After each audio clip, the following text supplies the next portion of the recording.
The social media landscape is often a mix of what we personally enjoy and what's currently trending. Unfortunately, this blend can sometimes expose us to very distressing content, images or videos of extreme violence, even murder.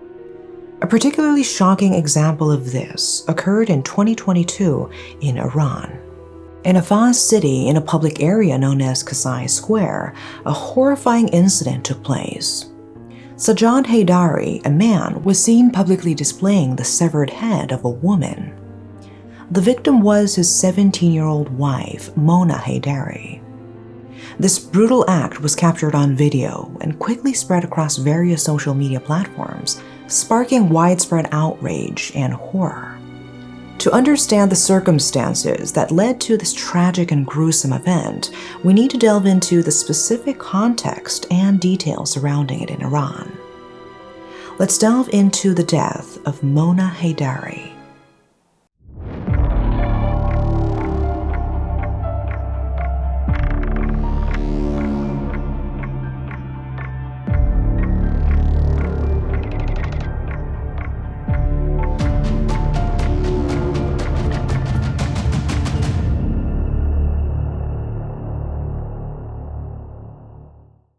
Mona Heydari was born in Iran to both Muslim and conservative parents. It's unknown about the background of the girl herself because the details of the case have been largely hidden by the government. But what we know so far is that Mona didn't even have the chance to grow up like normal kids. When she turned 12, she was forced to marry her cousin, Sajjad Heydari. In Iran, under the Islamic government, the legal age for marriage is set at 13 for girls and 15 for boys. In the Islamic Republic, the civil code allows marriage below the legal age if there is consent from a legal guardian. This is often due to parents seeking benefits from marrying off their young daughters, such as financial gains, and also because of lower costs associated with marriage loans. 2 years into their marriage, Mona and Sajjad had their first child. Unfortunately, their union, much like other forced marriages, was unhappy. Mona experienced abuse from Sajjad, both physical and verbal.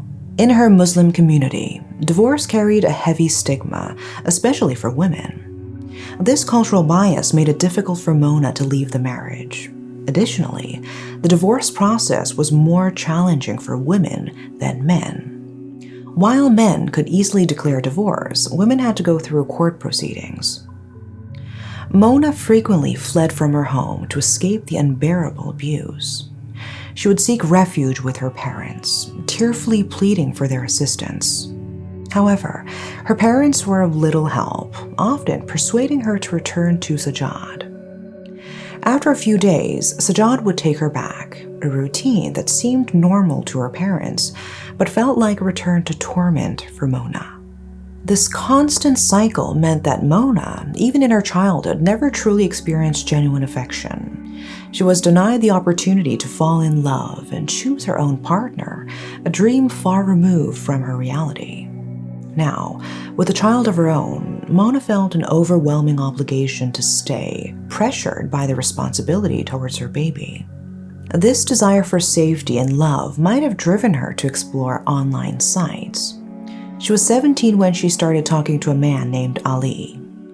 Little is known about Ali except that he is a Turkish man older than Mona. Mona opened up to Ali about her struggles, including the abuse she faced and her feeling of being imprisoned in her own home. Ali was always understanding, lending an ear to Mona on both her good and bad days. Gradually, Mona experienced love for the first time, and Ali shared her feelings, desiring her happiness and freedom. Together, they planned for Mona to escape her home and join Ali in Turkey. On November 20th, 2021, Mona successfully fled to Turkey, finding comfort in Ali's arms. She spent 4 months there, appearing joyous in photos, likely taken by Ali. In Iran, Mona's family was desperate to find her. They were shocked when she left suddenly, taking only a bag of clothes and not informing anyone. Mona's baby, who was only 3 years old, was cared for by other family members. Mona's father reached out to Interpol for help in finding her. They found out that Mona had been in Turkey for nearly 4 months. With this information, her father asked the Iranian embassy in Turkey for help. Soon, Mona's father and uncle went to Turkey and found her. Mona was shocked to see her father, as she never expected to be found. They talked, and Mona explained that she didn't want to return because of the abuse from Sajjad. Her father and uncle, instead of understanding, convinced her to return home for her child's sake. They promised her safety. Feeling pressured, Mona agreed to return. Mona came back to Iran on February 5th. She planned to go to a police station for legal protection against further abuse. But before she could get there, Sajjad and his brother Haida stopped her car. They forced Mona into their car and drove away.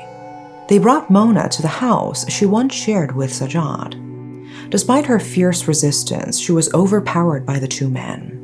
They tied her hands and legs, rendering her helpless. Mona cried and begged for her release, but Sajjad was beyond reasoning, consumed by anger. Sajjad grabbed a huge blade and pulled Mona's hair back to expose her neck. From there, he started cutting Mona's head off until it was completely separated from her body.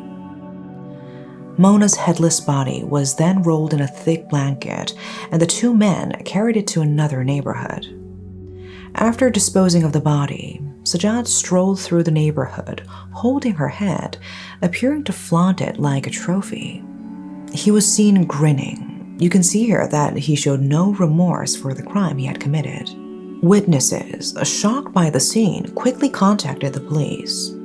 The footage of Sajjad with Mona's head spread rapidly, primarily due to its release by Rokna News Agency.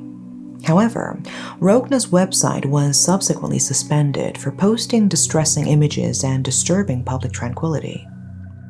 Despite this, Rokna's report significantly aided the police in locating Sajjad and Haida within less than 24 hours.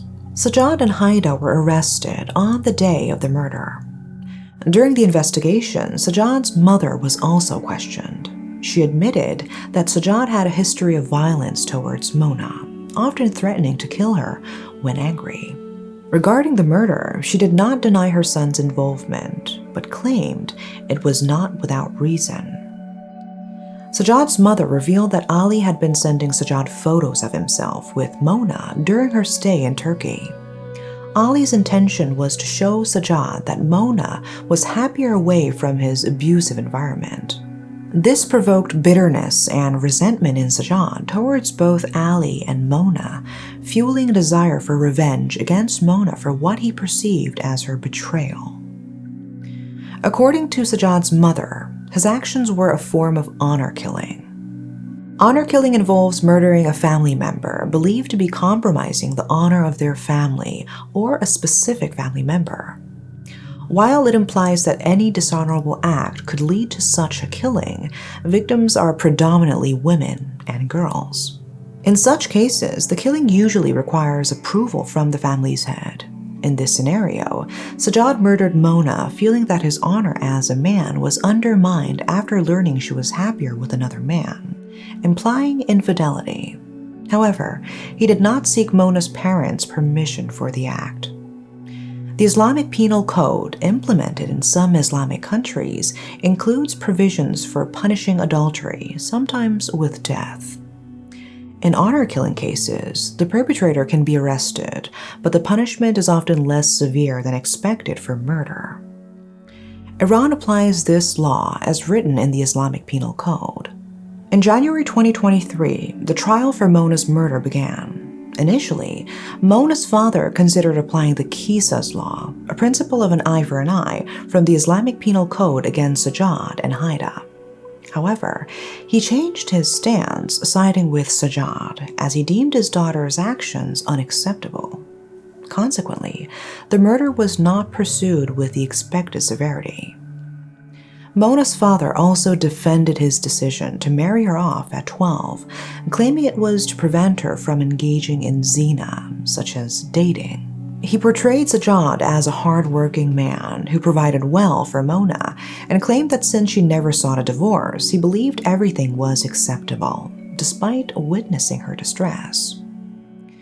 Regarding the sentences, with Mona's father's pardon, the case was treated more as an honor killing.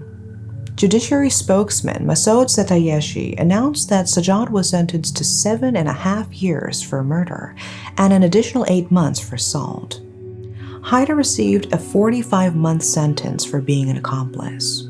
Honor killings are not rare in Iran, with one notorious case being the murder of Romina Ashrafi. Romina, at 14, was strangled and then decapitated with a sickle by her own father. The reason? She was in a relationship with a 34-year-old man of a different religion, which her father perceived as a stain on his honor. For this act, he received a sentence of only 9 years in prison and was required to pay compensation to Romina's mother. Honor killings and the mild sentences for perpetrators have long been contentious issues for human rights and women's rights organizations.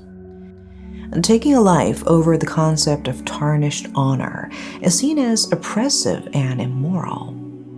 The fact that someone can consent to the murder of a family member if they believe it's deserved is particularly troubling. Many Muslims worldwide oppose the pardon of honor killings, arguing that it contravenes the belief that only Allah has the right to take a life. Humans, not being the creators of life, should not have the authority to end it. This practice, which seems archaic, continues today, posing a threat to women in countries like Pakistan, Iran, Turkey, and other Mediterranean regions. It is also a concern among migrant communities in European countries. In discussing the tragic story of Mona Heydari, we also uncover alarming legal practices that endanger one group while empowering another. This is not a critique of a religion, but rather a call to review and challenge the application of unjust laws in many countries. Remembering victims like Mona Heydari and Romina Ashrafi is important in this context. That's all for today. Thanks for watching.